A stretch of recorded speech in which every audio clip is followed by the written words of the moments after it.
외할아버지가 이 할아버지가 억울한 모함을 당해가지고 참 압록강변으로 귀양을 갔다가 사약을 받고 죽었고, 어머니는 천민으로 노비가 돼서 종년이 됐다가 이제 아버지를 만나서 이제 소실로 들어왔는데, 결국은 정실부인이 되지 못하고 끝까지 소실로 있다가 소실로 돌아가셨어요. 자기 자신도 을자로 태어나서 서자가 됐고 다시 성중이 돼서 대를 잇기는 했지만 해도 자기가 서로 태어났다는 그 분개감, 분노, 이게 성격을 그렇게 개파하게 만든 거 아닌가, 이런 생각이 든다는 얘기죠.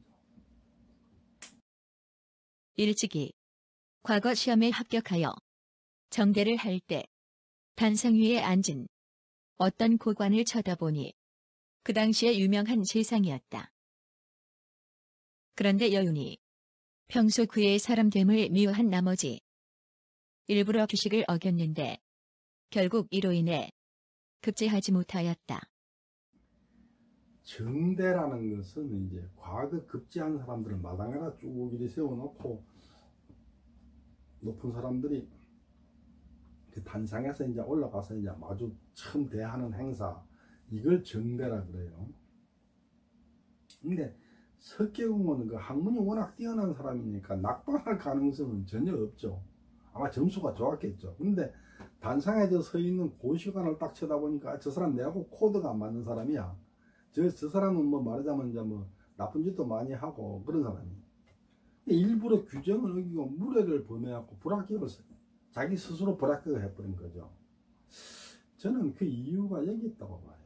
옛날에는 과거 급제자가 그 고시관을 스승으로 모셨어요. 그래서 스승을라고 하면서 이제 막 찾아다니고 하는 거를 그 폐당을 없앤다 해가지고 그 고시관을 그 직원거라 그랬죠. 그러니까 고시관을 직원거라 그랬는데 그 직원거를 그 스승으로 모시는 제도를 없앴어요. 폐단이 많다 해가지고. 그래서 임금이 직원거를 맡는 걸로 이렇게 했는데, 그런다 해서 그 전통 풍습이 함부로 사라지겠습니까?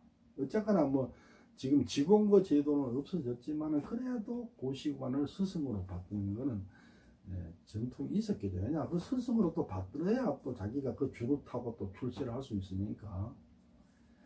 그런데 이제 코드에 안 맞는 사람을 자기 스승으로 받아들일 수는 없는 거죠. 말하자면 저 사람하고 내하고는 케미가 다른 거예요. 케미가.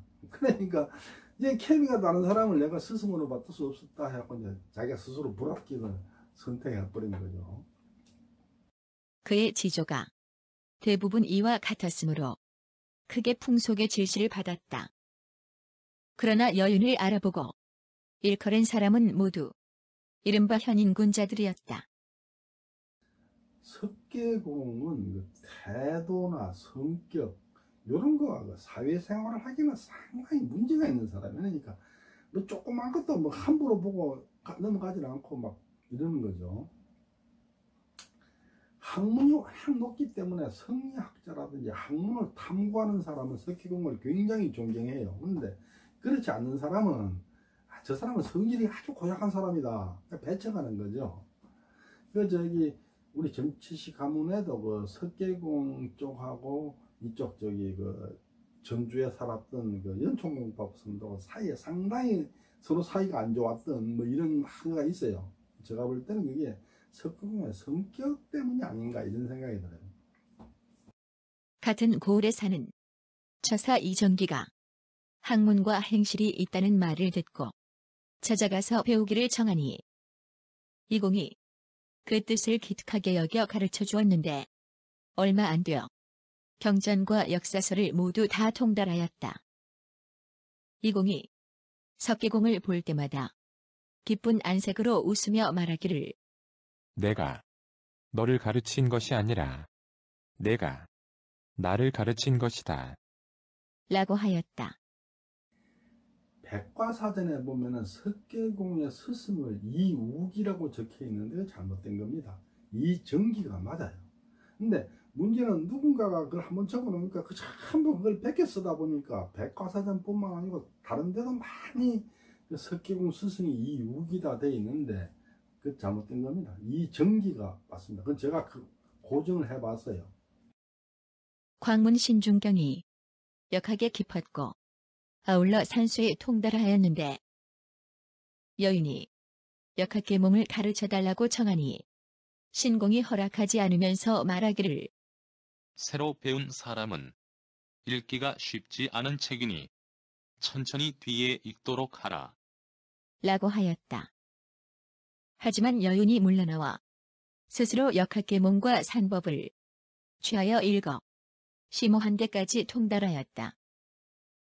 석계공이 신중경을 찾아가가지고 역학을 좀 가르쳐 달라 하고 이제 그 역학의 한 주제를 물으니까 내 아직도 그거 할 나이가 아니다. 좀 더 공부를 하고 해라. 그러고 안 가르쳐 주는 거예요. 그런데 석계공이 자기 스스로 공부를 해서 터득을 해버렸다. 이런 얘기니까 굉장한 천재라는 얘기죠. 원근의 학자들이 대부분 찾아가 배웠는데 이학에 관한 책을 읽고 나서 여가가 있으면 자상하게 가르쳐 주었다. 여러 가지 서적을 널리 섭렵하였고 그 중에 특히 사서와 성리학자 여러 선생들의 말씀에 대해 정밀하였다. 온종일 똑바로 앉아 굽어 읽고 우러러 생각하였다. 평소에 비록 어두운 방에 있더라도 반드시 의관을 단정히 차려 입어 마치 아버지나 스승을 대면할 때처럼 엄숙하여 조금도 해이하지 않았다. 근데 석계공이는 뭐 역학 이런 것뿐만 아니고 뭐 불교, 도교 뭐 여러 가지 공부를 많이 했어요. 막 그런 걸 설립했지만도 특히 성리학 부분에 대해서 매우 밝았고 그 스승인 사기 김장생도 그 석계공의 그 공부를 존중할 정도로 대단했다는 것을 알 수 있죠. 석계공은 뭐 성격만 그렇게 그 교팍 쓰는 게 아니고 생활도 그래요. 석계공은 아무도 보지 않는 평소 혼자 있을 때도 의관을 단정히 차려입고 이렇게 딱 앉아서 있는 거죠. 그거는 사실 성리학자들이 그렇게 했거든요. 조광조를 보면은 처음에 조광조가 성균관에 들어가서 혼자 앉았을 때도 아주 그 높은 분 앞에 앉아 있는 것처럼 딱 이렇게 정자세로 의관을 전체 정지하고 앉아 있으니까 그걸 보고 그 유생들이 전부 따라서 이제 조광조를 존경하게 됐다 그러죠. 석계공도 조광조처럼 이렇게 의관을 평소에 아주 단정하게 차리고 조금 더 흐트러짐이 없는데 석계공은 무슨 문제가 있냐면 자기만 그러면 되는데 다른 사람 보고도 안 그런다고 막 이제 말하자면 이렇게 그 꾸지람을 하는 거예요. 성격이. 그러니까 이게 좀 문제가 됐던 거죠. 일찍이 제자와 벗들과 더불어 책을 싣고 변산에 있는 절로 들어가 10년 동안 나오지 않고 천하의 이치를 궁구하려고 하였었는데 때마침 임진왜란이 일어나 밖으로 나왔다. 그 이듬해 횡재소로 달려갔는데 우계성운 선생이 공과 더불어 이야기를 나누어 보고 감탄하기를 우리 유학기에 인재가 있다. 라고 하였다. 석계공이 그 16살 때 그 변산반도에 있는 절에 들어가서 이제 공부를 했어요. 친구들하고 같이. 그 10년을 공부를 했는데 26살 때 임진왜란이 터졌어요.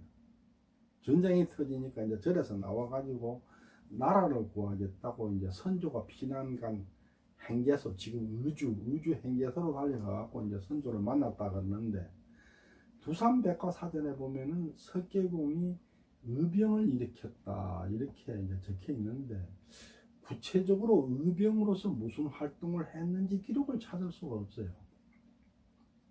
근데 추정을 해보자면은 행제소로 가서 왕을 만났으면은 그 뒤로 뭔 일을 했겠어요? 뭔가 하여튼 뭐 의병 관련된 일을 했겠죠. 선조가 자기를 찾아온 그 벼슬 안 한 사람이면은 그래 네가 의병들을 좀 뭐 어떻게 뭐 해라 이렇게 했을 거고 또 그렇게 하겠다 그러고 아마 갔을 거고 그러니까 아마 기록 근거를 찾기는 어렵지만은 의병을 했거나 아니면 의병을 뭐 돕는 이런 일을 하지 않았느냐 이런 추정이 되죠.